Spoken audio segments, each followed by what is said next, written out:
수산나라고 하는 아주 신앙이 좋고 헬라어, 라틴어, 프랑스어까지 능통한, 또 기도를 많이 하는 여인이 있었습니다. 이 여인에게는 19명의 아이들이 있었는데 그 중에 13명을 키운 것으로 알려져 있습니다. 그 여인은 기도와 말씀으로 아이들을 길렀는데, 이 여인의 교육 방식 중에 하나는 아이들이 묻는 모든 질문에 대답한다 였습니다. 개별 상담 시간을 정해놓고 상담을 할 정도였다고 합니다. 그래서 어떤 친구가 수산나에게 물었습니다. 언제까지 아이들의 질문에 일일이 대답을 해줄 것인가? 그러자 수산나가 이렇게 대답을 합니다. 아이들이 질문을 내게 하지 않고 스스로에게 질문하며 스스로 답을 얻을 때까지 나는 그들의 질문에 대답할 의무가 있다. 그 어머니에게서 자란 15번째 아들이 요한 웨슬레이고, 그 동생이 바로 찰스 웨슬레이입니다. 오늘은 어버이날입니다. 어버이들의 수고로 오늘 우리가 존재하고 있다는 것을 상기하는, 그것을 기억하는 날입니다. 어버이날을 맞아서 부모님께 실망시켜 드리지 않으려면 우리는 어떤 자세를 가지고 살아야 하는가 몇 가지 생각을 해보았습니다. 첫째는 건강한 자아를 가지고 있어야 한다. 다른 말로 하면 자신의 태어남이나 자신의 존재에 대해 감사하는 사람이 부모를 기쁘게 하고 부모에게 걱정을 끼쳐드리지 않는다는 것입니다. 우리나라에도 다녀갔던 닉 부이치치라고 하는 사람이 있습니다. 이 사람은 태어날 때부터 팔다리가 없이 태어났습니다. 다리는 없는데 허리에 바로 붙어있는 아주 짧은 다리에 왼쪽 발가락만을 약간 사용할 수 있었는데 지금은 그것으로 컴퓨터도 하고 드럼도 하고 그렇게 합니다. 이 사람이 자신이 다른 아이들과 다르다는 것을 처음 깨달은 것은 6살 때였다고 합니다. 유치원에 가보니 다른 아이들과 자신이 너무나 다른 것입니다. 그래서 8살 때부터 11살 때까지 무려 3번의 자살 시도를 했다고 합니다. 그런데 마지막 자살 시도를 할 때 무슨 생각이 들었냐면, 내가 이렇게 죽으면 부모님들이 받을 충격이 내가 태어날 때 충격보다 더 크겠구나. 내가 태어날 때의 상처보다 내가 죽음으로써 받는 상처가 더 크실 수도 있겠구나 하는 생각을 하고 죽을 결심을 멈추었다고 합니다. 지금은 스케이트보드도 타고 윈드서핑도 하고 드럼도 치면서 전 세계를 다니며 수백만 명의 사람들에게 희망을 전하는 희망의 전도자가 되었습니다. 사랑하는 여러분, 부모의 입장에서 자신의 출생을 비관하며 자신의 삶을 비관하며 우울하게 사는 아이들을 본다면 부모는 얼마나 마음이 아프겠습니까? 저는 우리가 우리의 존재에 대해서 감사하며 기뻐하며 저와 여러분의 자신을 축복하며 살아가는 우리가 되기를 바랍니다. 둘째는 자신의 존재에 대해서 기뻐하는 사람은 자신의 환경에 대해서도 감사한다는 것입니다. 시편 16편 6절에 보니까요. 내게 줄로 재어준 구역은 아름다운 곳에 있으며 나의 기업이 실로 아름답도다, 이렇게 되어 있습니다. 이 고백은 다윗의 고백인데요. 이 고백은 결코 호화로운 왕궁에서 쓴 고백이 아닙니다. 아마 사울에게 쫓겨다니거나 사막으로 산속으로 도망을 다니면서 쓴 시일 것입니다. 그런데 다윗의 고백이 무엇인가 하면, 지금 나의 이 상황은, 지금 나의 이 삶은, 나의 이 삶의 구역은 하나님이 줄로 재어준 구역이므로 대단히 아름답다. 이렇게 고백하는 것입니다. 제가 청소년 사역을 할 때 울면서 하소연하던 어머니의 전화가 기억납니다. 이 어머니는 남편 없이 아들 둘, 남자아이 둘을 키웠는데 정말 힘겹게 키웠습니다. 그런데 어느 날 그 둘째 아들이 아침에 밥을 먹다 말고 벌떡 일어나 나가면서 에이 이놈의 집구석! 그러면서 문을 쾅 닫고 나가버린 것입니다. 너무나 어이가 없고 너무나 억울해서 울면서 전화가 온 것입니다. 사랑하는 여러분, 여러분이 부모님을 사랑한다면 부모님이 만들어주신 여러분의 모든 환경에도 감사할 수 있기를 바랍니다. 제가 오래전에 들었던 이창호 국수 바둑두는 분인데 이분에 관한 이야기가 생각이 납니다. 이 이창호 기사의 강점은 끝내기에 있는데 이분이 초읽기에만 들어가면 오히려 굉장히 차분하고 편안해진다는 것입니다. 왜냐하면 60년 동안 시계방을 운영하시던 아버지 덕분에 집에서 들리는 시계 초침 소리가 오히려 어머니 뱃속에 있는 것처럼 편안하게 들린다는 것입니다. 그러니까 오히려 초침이 돌아가는 소리가 들리면 다른 사람들은 초조하고 긴장해지는데 이 사람은 오히려 차분해진다는 것입니다. 사랑하는 여러분, 지금 여러분의 환경이 어떻습니까? 지금 자신의 환경이 어떻든지 간에 지금 자신의 환경과 화해할 수 있기를 주님의 이름으로 축복합니다. 세 번째로 부모님께 효도한다는 것은 부모님을 공경하는 것입니다.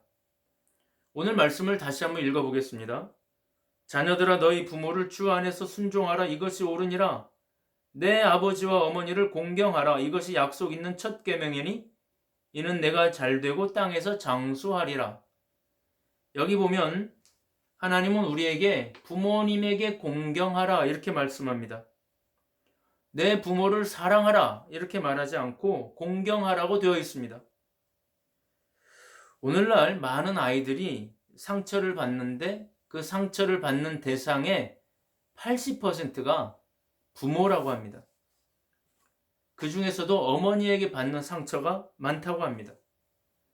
여러분, 부모 자식 간에 그 오랜 세월을 살았으니까 얼마나 많은 상처를 주고받겠습니까? 그래서 어떤 사람에게는 부모를 사랑하는 일이 매우 어려운 일일 수 있습니다. 그래서 성경은 우리에게 사랑하라 이런 말을 쓰지 않고 공경하라는 단어를 쓴 겁니다. 공경하라는 말의 히브리 말은 카바드라고 합니다. 이 말은 삶의 무게를 존중해 주라는 뜻입니다. 여러분, 우리 부모님들은 우리보다 훨씬 오랜 세월을 살아오신 분들입니다. 우리보다 오랜 세월을 살았기 때문에 그만큼 삶의 무게가 무거워졌습니다. 누구에게나 삶의 무게가 있는데 나이가 들수록 그 무게는 더 무거운 법입니다. 그러니까 우리는 우리 부모님의 삶의 무게가 참 무거우셨겠구나 하고 인정해 드리라는 것입니다. 돌아가신 저희 선친은 1979년도에 6 식구를 데리고 지금 저희가 살고 있는 모슬포라고 하는 지역에 왔습니다.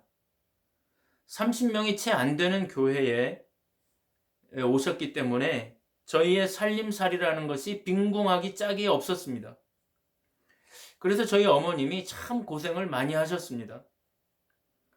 저는 그래서 그동안 저희 어머님이 참 많이 참으며 살았겠구나 생각해 왔습니다. 그런데 지금부터 약 8년 전 저희 아버지가 뇌졸중이 와서 제가 약 2년 정도 주말마다 저희 아버지를 목욕시켜 드릴 수 있는 기회가 생겼습니다. 그때 아버지를 목욕시켜 드리면서 참 많은 대화를 했습니다. 그때 저희 아버님이 제일 많이 하셨던 말씀이 참아야 한다. 목회를 하려면 많이 참아야 한다. 이런 말씀을 하셨습니다. 그제서야 제가 어머니도 많이 참으셨지만 아버지야말로 수십 년 동안 목회를 하시면서 정말 많이 참으셨겠구나 하는 것을 깨달을 수 있었습니다. 사랑하는 여러분, 우리 부모님들은 그들에게 주어진 삶의 무게를 견디면서 지금까지 오신 분들입니다. 오늘이라도 그 무게를 인정해 드려야 합니다. 우리가 그 무게를 인정해 드려야 하는 이유가 뭘까요? 그것은 우리 부모님들의 삶의 무게가 대부분 자식 때문에 지워진 무게입니다. 자식 때문에 진 무게이기 때문에 그렇습니다. 여러분, 지금도 자식이 없으면 갈라설 부부가 얼마나 많습니까? 지금도 자식이 없으면 지금 하는 일을 포기해버리고 싶은 일들이 얼마나 많습니까?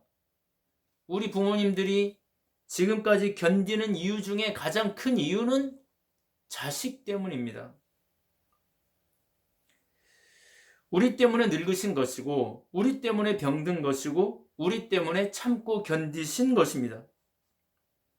어느 가을에 지방의 한 교도소에서 재소자 체육대회가 열렸다고 합니다. 다른 때와는 달리 20년 이상 복역한 죄수들은 모범수의 가족끼리 초청을 받아서 진행된 아주 특별한 행사였습니다. 이 모범수의 가족들이 20년 이상 된 모범수의 가족들이 이제 모범수와 함께 체육대회를 하는데요. 많은 종목이 있었지만 그날의 하이라이트는 부모님을 등에 업고 운동장을 한 바퀴 도는 효도 관광 달리기였다고 합니다.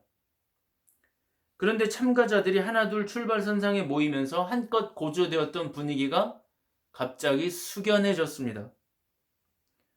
푸른 수의를 입은 선수들이 그 쓸쓸한 등을 부모님 앞에 내밀었고 마침내 출발 신호가 떨어졌는데 아무도 온 힘을 다해 달리는 사람이 없었습니다. 아들의 눈물을 훔치느라 자신의 눈가에 눈물을 닦지도 못하는 어머니, 아들의 축 처진 등이 안쓰러워서 차마 아들의 등에 업히지 못하는 아버지, 교도소 운동장은 이내 울음바다가 되어버렸다고 하는 것입니다. 더 재미있는 광경은 서로가 고린 지점에 들어가지 않으려고 조금이라도 늦게 들어가려고 하는 이상한 모습이 연출되었습니다. 왜냐하면 그들이 원한 것은 1등이 아니었습니다. 그들은 그렇게 해서라도 한 걸음 한 걸음 천천히 걸어가면서라도 단 1초라도 부모님과 함께하는 시간을 연장해 보고 싶었던 것입니다. 사랑하는 여러분, 우리가 살아가는 세상에 많은 관계가 있지만 가족만큼은 우리의 선택에 의해서 맺어진 관계가 아닙니다. 가족은 전적으로 하나님이 정해주신 사람들입니다. 오늘 하나님께서 우리에게 우리 부모님들을 맡기셨습니다. 늙고 외롭고 주름진 얼굴로 우리 옆에 계신 우리 부모님은 하나님이 맡기신 분들입니다. 마치 하나님을 섬기는 것처럼, 나를 섬기는 것처럼 너희 부모를 섬겨라고 하나님이 우리에게 부탁하신 분들입니다. 우리가 부모님들을 잘 모시고 공경하는 일은 그래서 하나님이 매우 기뻐하시는 일입니다. 오늘도 이 말씀을 잘 기억해서 하나님이 기뻐하시는 삶을 살아가는 저와 여러분 되실 수 있기를 주님의 이름으로 축복합니다.